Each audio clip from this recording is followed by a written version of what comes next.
Yo, what's going on, guys? In today's video, I'm going to be starting a series of how to get really good at Fortnite as quick as possible, in Season 8 specifically.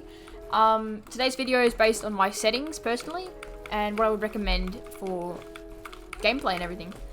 So, firstly with the video tab. So, pretty much here, my window mode is full screen, which is the best. By the way, this is for PC and keyboard and mouse. I'm sorry if this doesn't tailor to you. There are a lot of other great YouTube videos you can find.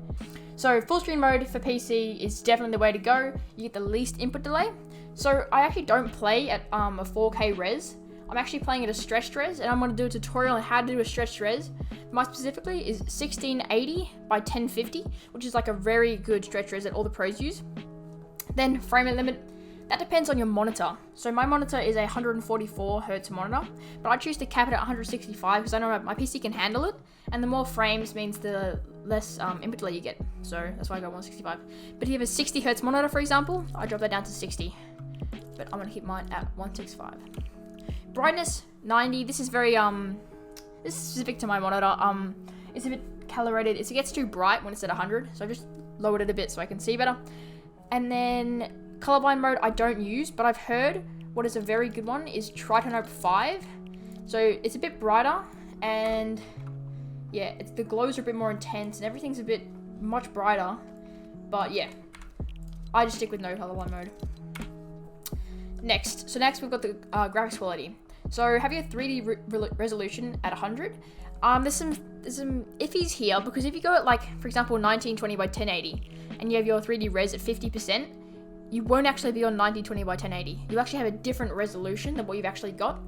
So I recommend just leaving this at 100 and tweaking these settings up here, or even going into your game settings and changing it to stretched res.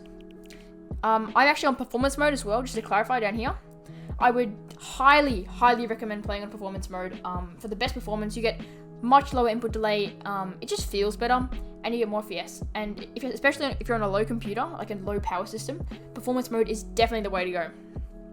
But anyways, you get to pick your view distance. So for the best and lowest input delay and most frames, put all these settings to low. But you can put these to high if you are having like issues. Like sometimes you won't have objects loading on your screen. So having this set up, you can actually see objects that are further away. Next you got textures, which is like the quality of the textures. So these are all optional, and there's two new settings here about high resolution textures, which are actually in the launcher. I keep these off, and I would recommend you do as well. For meshes, I've got low, which is mobile builds, as you can tell. So mobile builds, they're pretty good, I reckon, because they look different. I mean, some say they're harder to look through, but I would highly recommend using them just because they just feel much better. Like, they're just so much smoother. It's worth it. Trust me, guys. I would highly recommend. I didn't like the idea of mobile builds, but then I switched to it and I fell in love with it. So I recommend you guys do that too. Next, VSync. You do not want this on, especially if you have a G-Sync monitor like I have. You definitely want to keep this off. Show FPS, that's just a useful trick. I've got mine. You can see mine in the corner of the screen there. I'm at 165 right now, just to show me what, like, when I'm having an FPS drop. Okay, that pretty much finishes this tab. So right now I'm just going to scroll through this really quickly, just because. Pause if you feel like you need to copy any of these settings.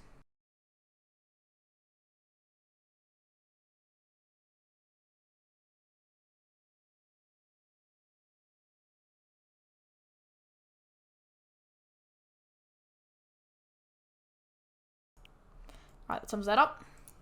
Game UI. I have mine on 75%, but I've seen some people who go, like, quite small. So now you can see, like, my guns are very small. Like, everything on my screen is much, like, smaller. But yeah, this is personal preference, and it depends on the size of your monitor. So I've got a 27-inch monitor, so this is perfect for me because I can see the guns, I can see my health, but it's not too much that I can't see my screen. I keep all these on, by the way.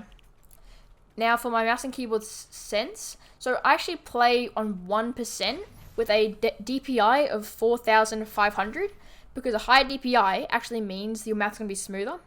And I also use double movement, and double movement restricts what sense you can have. So this is why I've got like that. And then for my targeting sense, I've got 32%, and for my scope sense, I've got 34.4. These are very unique settings because I'm using my double movement. This is very important because I don't want my game to go in controller mode and get me aim assist, which would be not good. And then mouse flight, even though there's no aircrafts currently in the game, these are my settings for that. So I'm not playing on controller, but I will do another video on controller if you guys would like to see that, so let me know. And now audio settings, so these are all, again, very optional, but I would highly recommend either using sound quality on high or 3D headphones if possible, if you can. This is the best because you can hear sounds and it's actually directional. So if there's a guy on your left, for example, you will hear that through your left speaker on your headphones, which is so good. So I would definitely recommend using that. But you can also use visualize sound effects, which are very useful, but I just don't think they're very good because they're quite, like, on your screen, they block a lot of stuff. So yeah. Voice chat stuff, again, that's very unique. Okay, here's some keybinds. I'm just going to scroll through.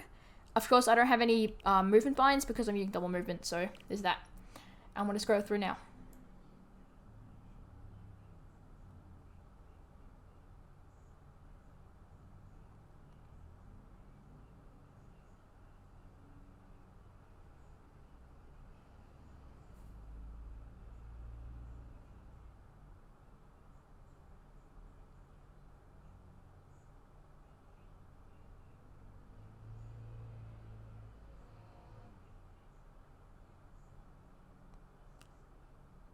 These vehicle settings aren't very important. I just keep them all default. And then controller settings, of course, I don't use them, but I do have them set up just in case I want to switch to controller at any time. So I'm just going to show you these real quick. I'm pretty sure these are the meta for controller.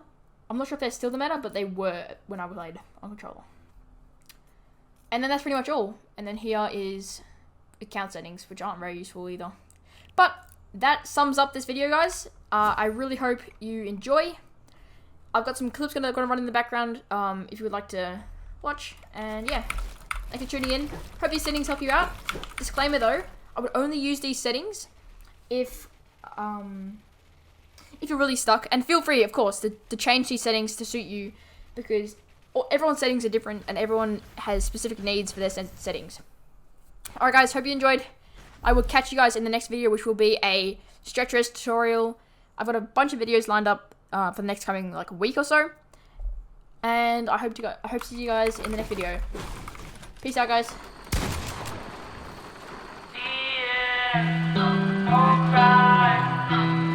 Yeah.